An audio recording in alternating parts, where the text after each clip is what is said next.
Welcome to BRK news. నేను తరుణి.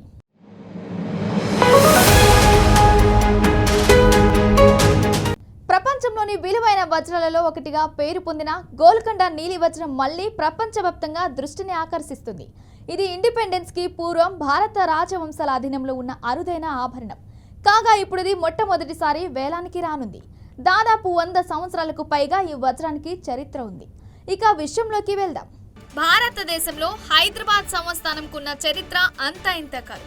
ఒకనాటి గోల్కొండ రాజ్యంలోని వజ్రాల గనుల్లో దొరికిన అరుదైన వజ్రం ఈ గోల్కొండ బ్లూ వజ్రం కాగా ఇప్పుడు ఆ గోల్కొండ బ్లూ వజ్రం వేలానికి రానుంది.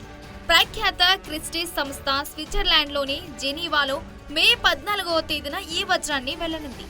రాజవారసత్వం విభిన్నమైన నీలి రంగులో 23-24 క్యారెట్ల పరిమాణంతో ఉండటంతో గోల్కొండ బ్లూకు మంచి ధర పలుకుతుందని క్రిస్టీస్ సంస్థ ప్రతినిధి రాహుల్ కడాకియా తెలిపారు. అసలు ఈ నీలి వజ్రం ఎవరి రాజ్యంలో ఉండేది? ఏ సంవత్సరంలో ఈ వజ్రం వ్యాపారం జరిగింది? ఈ వజ్రం ఎవరు ధరించారు? ఈ వజ్రం అంచనాలు ఎలా ఉన్నాయి? ఈ వజ్రానికి మహారాజా యశ్వంతరావుకి సంబంధం ఏంటి? ఇలా అన్ని ప్రశ్నలకు సమాధానం తెలుసుకుందాం రండి.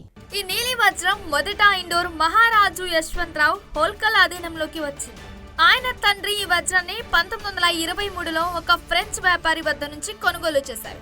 గోల్కొండ బ్లూ వజ్రం గురించి తెలిసిన చరిత్ర ప్రకారం మొదట్లో అది ఇండోర్ రాజు మహారాజా యశ్వంతరావు హోల్కర్ 2 వద్ద ఉండేది. అప్పట్లో ఈ వజ్రం బ్రేస్లెట్ లో ఉండేది. ఆ తర్వాత దీన్ని ప్రఖ్యాత న్యూయార్క్ జ్యువెలర్ హ్యారీ విన్స్టన్ కొన్నారు. అంచెలంచెలుగా ఇది బరోడా రాజవంశానికి చేరింది. కాలక్రమేణా ప్రైవేట్ కలెక్షన్ లోకి వెళ్లిపోయిన ఈ వజ్రం దశాబ్దాల తర్వాత మళ్లీ వేలంలోకి వస్తుండడం విశేషం. తర్వాత ఇండోర్ పియర్స్ గా పిలిచే మరో 2 వజ్రాలతో కలిసి గోల్కొండ బ్లూను మహారాణి ధరించే నెక్లెస్ లో అమర్చారు. ఆ కాలంలో ఇండోర్ కు వచ్చిన ఫ్రెంచ్ చిత్రకారుడు బెర్నార్డ్ బౌటెన్ గీసిన చిత్రంలో మహారాణి ఈ నెక్లెస్ ను ధరించి ఉండడం గమనార్హం. 1947లో నాటి ప్రఖ్యాత ఆభరణాల వ్యాపారి హ్యారీ విన్స్టన్ చేతికి గోల్కొండ బ్లూ వజ్రం చేరింది. తర్వాత బరోడా మహారాజా దాన్ని కొనుగోలు చేశారు. కొంతకాలం అనంతరం మళ్లీ ప్రైవేట్ వ్యక్తుల చేతుల్లోకి వెళ్లిపోయింది. తాజాగా జెనీవాలోని 4 సీజన్స్ హోటల్లో వేలం వేయనున్నారు. సాధారణంగా స్వచ్ఛమైన నీలం రంగులో ఉండే వజ్రాలకు డిమాండ్ ఎక్కువ.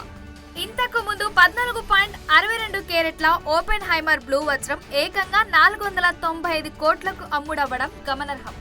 ఈ వజ్రం 23-24 క్యారెట్ల బరువు కలిగిన నీలివర్ణపు వజ్రంగా గుర్తించబడింది. ఇది ఒక బంగారు ఉంగరంలో పొదుగబడిన రూపంలో ఉంది. అత్యంత అరుదైన ఈ రత్నానికి 300 కోట్ల నుండి 430 కోట్ల వరకు ధర పలకవచ్చని నిపుణులు అంచనా వేస్తున్నారు. ప్రస్తుతం ఒక ఉంగరానికి అమర్చి ఉన్న ఈ వజ్రానికి 300 కోట్ల నుంచి 430 కోట్ల వరకు పలుకుతుందని అంచనా వేస్తున్నట్లు వెల్లడించారు. ఈ వేలాన్ని నిర్వహిస్తున్న క్రిస్టీస్ సంస్థ అంతర్జాతీయ ఆభరణాల విభాగాధిపతి రాహుల్ కడాకియా ఓ ప్రకటనలో తెలిపారు. ఇలాంటి అరుదైన వజ్రం జీవితంలో ఒక్కసారి మాత్రమే వేలానికి రావచ్చు. గోల్కొండ వజ్రాలను వేలం వేసే అవకాశం 259 ఏళ్ల చరిత్రలో అరుదైన సందర్భం. ప్రస్తుత తెలంగాణలో గోల్కొండ గనులలో లభించిన ఈ నీలి వజ్రం 1920, 1930 దశకాలలో ఇండోర్ మహారాజుగా ఉన్న యశ్వంతరావు హోల్కర్ వద్దకు చేరింది. 1923లో మహారాజా తండ్రి ఓ ఫ్రెంచ్ వ్యాపారి నుంచి బ్రేస్లెట్ లో పొదిగిన ఈ నీలి వజ్రాన్ని కొనుగోలు చేశారు. అనంతరం 1947లో దీన్ని న్యూయార్క్ జ్యువెలర్ హ్యారీ విన్స్టన్ కొనుగోలు చేశారు. అక్కడి నుంచి అది మళ్లీ బరోడా మహారాజు వద్దకు చేరింది. ఆ తర్వాత ప్రైవేట్ వ్యక్తుల చేతిలోకి వెళ్లిపోయిన గోల్కొండ నీలి వజ్రం మళ్లీ ఇన్నాళ్లకు వేలానికి వస్తుంది. ఇది వేలంలో ఎంత ధర పలికినా దాని చరిత్ర విలువకు సమానంగా ఉండదు.